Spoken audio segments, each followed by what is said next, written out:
he has to go through that. That's what his daddy talked about all those years. Hard times.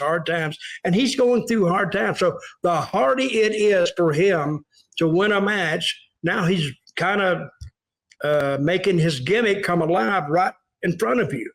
So I think Cody over, but Brock dominates.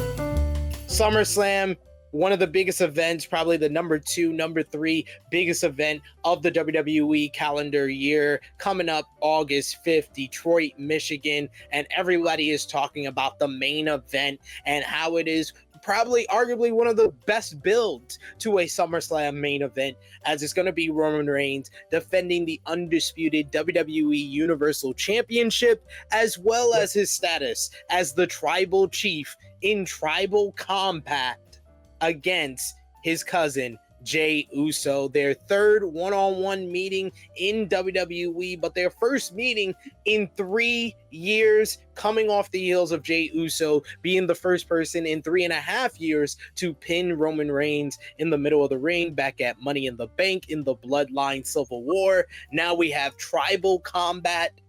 Who do you think walks out with the undisputed Universal Championship? And what do you think about what WWE has done to position Jey Uso as a top babyface? And is this a role that he can sustain after SummerSlam? Oh, yeah. Hey, they put 3 years into Roman Reigns, and I don't think the first chance they get, they're going to roll that belt off him. Roman Reigns is the type of heel that you can get a brand new babyface over right off the bat. And after they put so much time and so much effort into Roman, I don't see Jey walking out here with the title.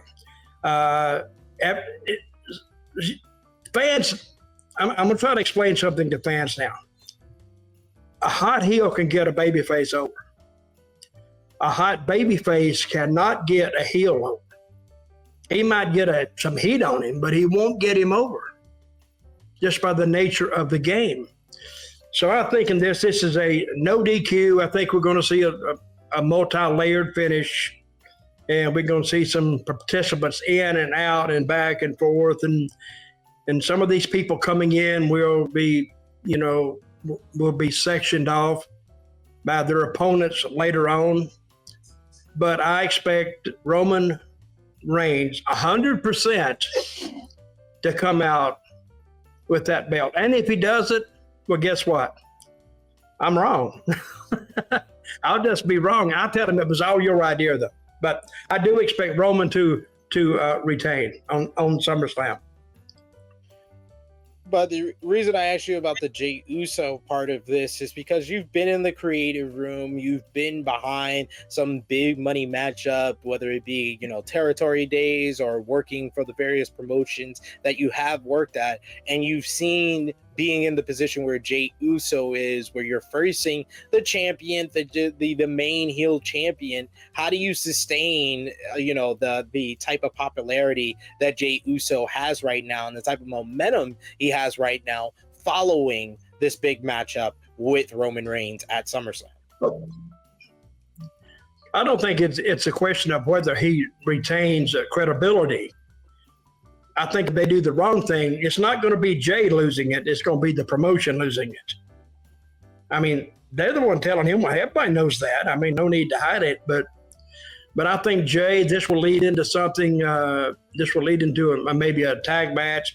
But we still got another major angle in this before it's over with. And his brother may be even a part of that angle either, because here's his brother, here's Jey. So are they together or are they not together? So, and if you run brother versus brother, if that did happen, what would that do? And I don't know if the people would actually want to go in and buy that, but it's according to how much Roman is involved in it. So we'll see. That's why people watch wrestling anyway, to see what the hell is going to go on. So a guy wrote me this morning on email, if you want to write me, folks, a Dirty Dutch Mantell with 2 L's at gmail.com. And he wrote me back, and he was talking about years ago when kind of the kayfabe kind of got lifted and how disappointed he was back then because he was much younger. But I think now, I mean, we'll pass that time, but you have to be very, very creative. See, in creative in the past, you could just go for heat, straight up heat. But now, since they're in this multi-layered story, multi-year-long story, they have to be very careful how they handle the bloodline and with Roman and the Usos. Very careful. Because fans don't forget. They remember, whoa, wait a minute, that bullshit. And you've lost them. But if you can stay into that, it's a very thin line that you have to stay into, or not go outside those lines too far, that they can kind of buy it. So, and I think they have done that for 3 years, and I think, hell, we may get another year or so out of it, or to one of them gets hurt and they got to change up. And sometimes one of them getting hurt is bad for the individual, but actually good for the storyline, because now you got to change everything. So now you have to adapt or you're left behind. Does that make sense? Makes sense to me. But It does? It's going to be very. It does? Oh, okay, good. I knew what I was talking about the whole time. It's gonna be very intriguing. Who walks out with the championship? The main event of SummerSlam, one of the other matches, which WWE will call a main event of SummerSlam, is going to see the third matchup, the rubber match in the series between Brock Lesnar and Cody Rhodes. Brock Lesnar and Cody Rhodes have been doing this program pretty much since the Raw after WrestleMania. It's been going on for 4 months, and this is the final conclusion. We are recording this a couple of days before actually the Monday Night Raw ahead of SummerSlam, so we don't know if there's a stipulation on this match. If you were to add a stipulation to Cody versus Brock, what would it be? What do you think would be the most ideal stipulation for these two guys, regardless of everything else? And who do you think wins? I don't know what stipulation I would put on it, but I will say that Cody needs to, if they're going to stay with this trajectory of Cody climbing that ladder and having troubled times and hard times, he has to win this one. So let's look at it. Cody is new, and Brock's been around how long? Forever, kinda. So I think he debuted in 2002. He returned. He left in 2004 and came back to the company 2012. Well, he's been there a long time. So if Brock loses with some fluke or something, I don't know how he is about losing it, but he knows enough to protect himself. But I think Cody, and actually in following this, his gimmick of hard times, he needs to get the dog shit beat out of him. He needs to maybe be bleeding, but somehow get the win over Brock. Brock is still standing tall, and Cody barely gets out of the ring. But he got the win. That's all he went in there for. And he's beat up, but he said he has to go through that. That's what his daddy talked about all those years. Hard times. And he's going through hard times. So the harder it is for him to win a match, now he's kind of making his gimmick come alive right in front of you. So I think Cody over, but Brock dominates. So with that, all of that in mind, what type of stipulation would you put on that? Like a steel cage match, Brock being a cage fighter. There's the bull rope match because Dusty had that. That was Dusty's kind of signature matchup. There's the dog collar matchup because Cody has history with that in AEW. Last man standing. Brock had a classic with Roman Reigns last year in the stipulation. What would you put on that with that outcome that you want in mind? I do like the last man standing. I like that. The dog collar match, brother, I always hated those matches. I think you were limited in what you could do. And what was that other gimmick you come up with? Bull rope match? I think they need to do a taser match. Now, to me, I would actually buy a ticket to go see somebody get the shit tasered out of them. I'd like that. You never seen the classic taser matchup between technical wizard Bill Goldberg and 5-star machine Scott Hall in 1998? No, I never. No, did they do that? 1999, actually. 1999. They did do that. Yeah, it was a ladder match with a taser, a stun gun at the top. Well, it sounded like the creative team said, "Damn it, we need to come up with it. Let's do something with a taser. Okay, put it on a ladder. Okay, put it on a pole." See, that's how they used to come up with stuff. They just run out of stuff and just throw a bunch of stuff together. What's the best stipulation match you ever came up with for a feud? Well, I didn't really. I tried to tell stories for the stipulation matches. You have to have the angle first, and then you got to take whatever your angle is and try to put the gimmick on it that kind of fits it. So, but I wanted, actually, the matches that I booked, I wanted, that's like a no DQ, a falls count anywhere, or last man standing. That's about as far as I went with it. And I have went with the barbed wire match only because I was forced to when I was in Puerto Rico. I hated that crap too. I've been in a couple of them, but I'm thinking, what if I fall accidentally into this barbed wire and get that shit pierced out of me? Maybe I hit this right here. Maybe I could. You can die in some of these matches, so you got to be careful. Hey, a guy, Jerry Jarrett in Memphis, he was a promoter and the owner of Memphis. He's passed away now. Good guy. He put me on a scaffold match. That's bullshit. Oh my God. I'm scared of heights anyway. I was so high in the Memphis Mid-South Coliseum, I could look over like this and see the top deck. Even with me. I said, oh my God. So, needless to say, I did most of that match on my hands and knees against Bill Dundee. And I didn't know that Bill Dundee had grown up in a circus. So he was used to all this crap. And he was dancing around on over there, and I'm about ready to fall off. I said, but anyway, I didn't last too long there, and I fell down to the ring. And I was glad. I was glad to get off that thing because you can break your neck on that stuff. Hey, did you ever see a video of, what's this guy's name? The guy's name is Vic Grimes. Who threw him off that scaffold? What was his name?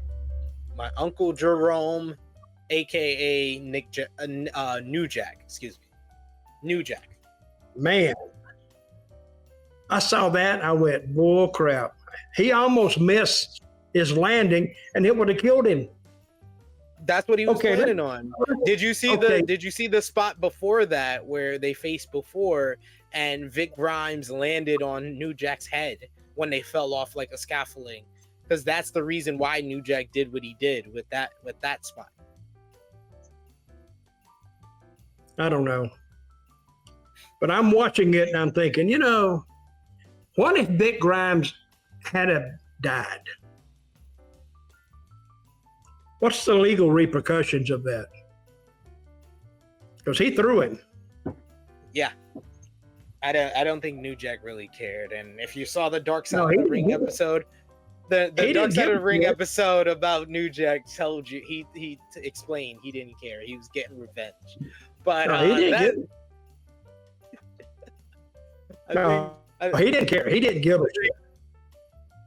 I think that is enough for that detour for now. The third matchup that could be called the main event of SummerSlam will be for the World Heavyweight Championship. It's going to be Seth Rollins defending against the Judgment Day's Finn Balor. Finn Balor says he has a 7-year itch that he's been trying to kind of satisfy and fulfill and relieve by defeating Seth Rollins for championship gold, because it was there at SummerSlam in 2016. He beat Rollins to become the first ever Universal Champion, but in the process was injured by Rollins with a buckle bomb into the barricade that cost him the championship the following day, where Seth Rollins laughed in his face, and he's been trying to get revenge for that ever since. Will he get the revenge? at SummerSlam and beat Seth for the World Heavyweight Championship. Dutch, and how does Damian Priest factor into all of this as senior Money in the Bank?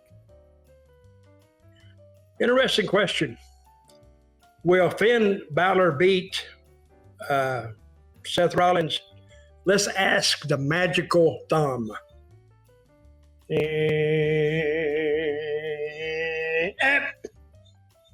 Nope.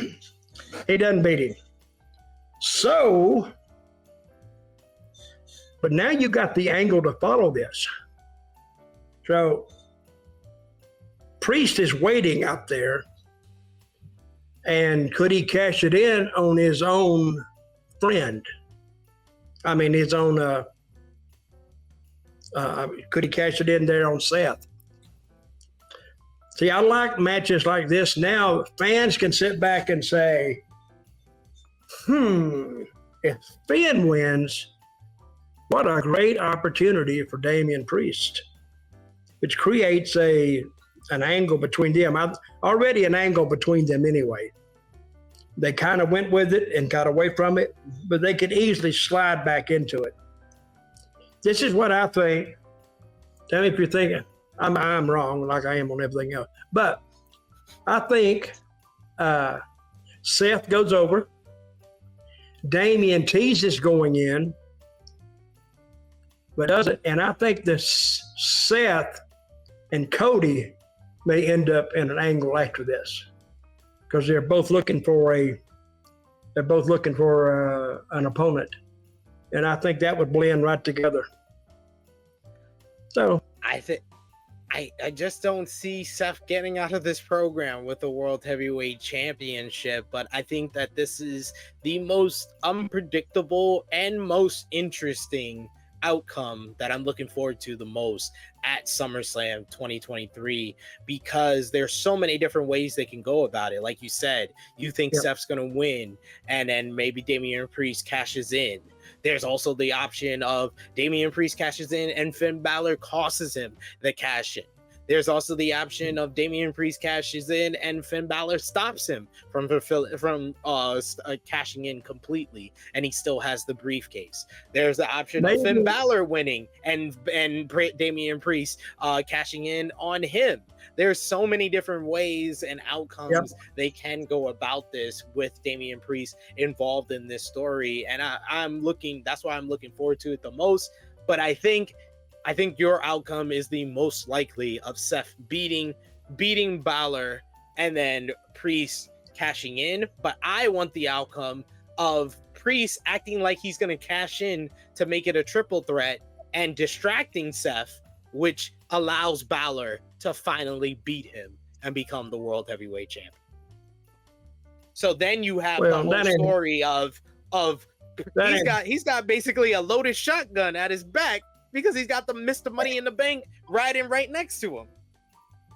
I'm glad. Well, I don't like to bring violence and mention guns or anything on this, but what if Damon Balor loses, he goes to cash in, and guess what?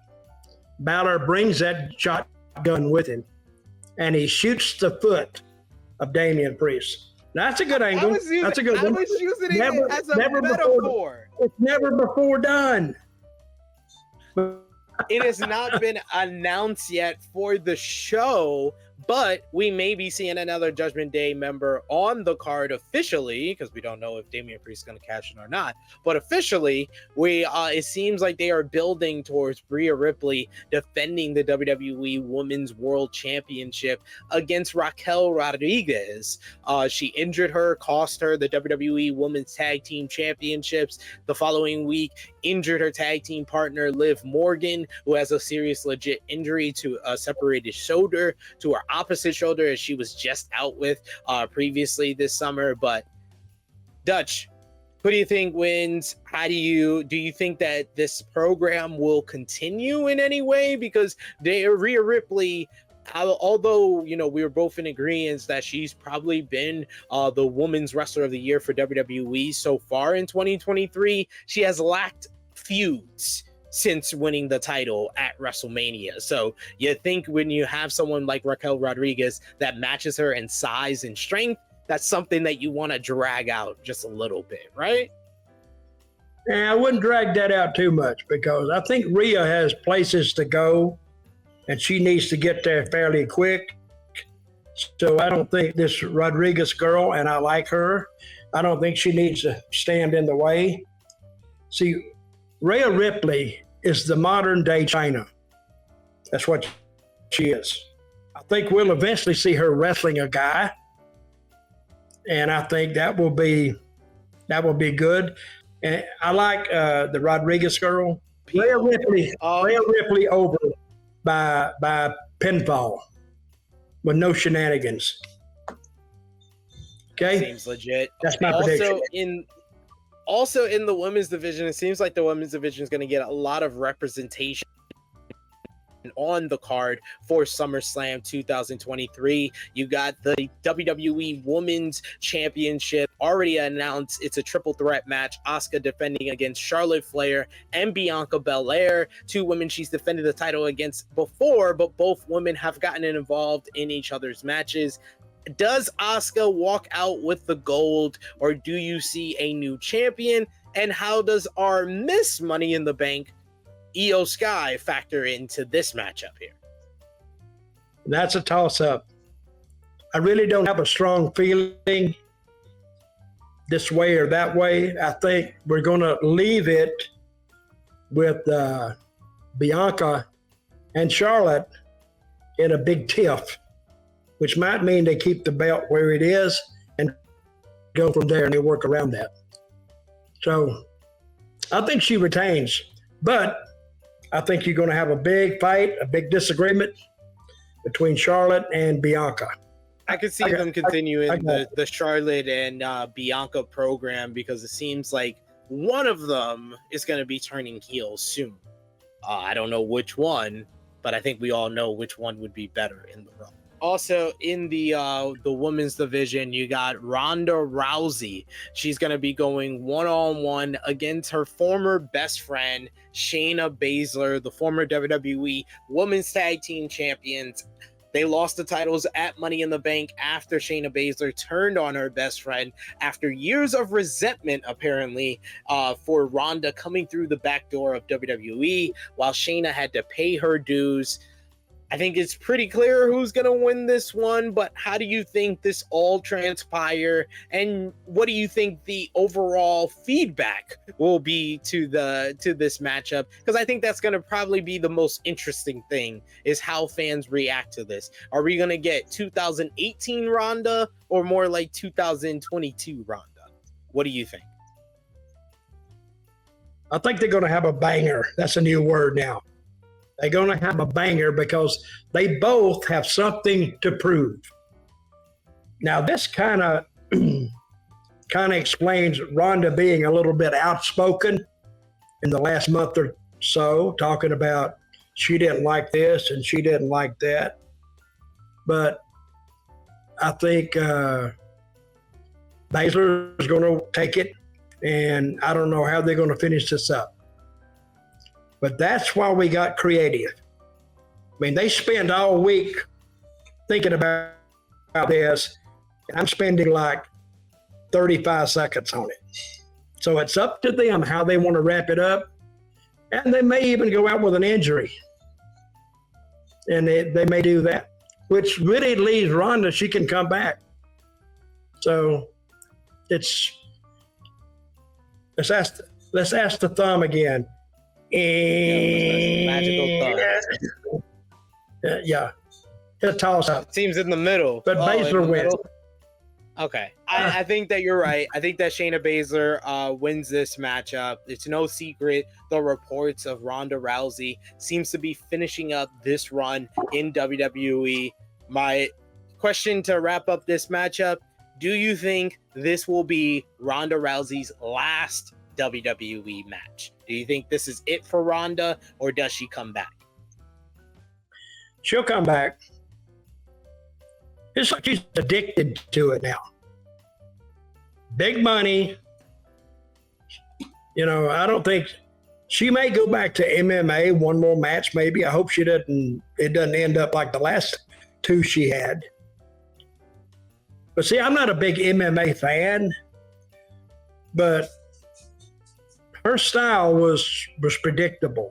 Even I knew that. She'd take them down and stretch them, get sugar on them and stretch them. But that I forgot the girl that punched her out. She's not a boxer. She's a wrestler on the mat.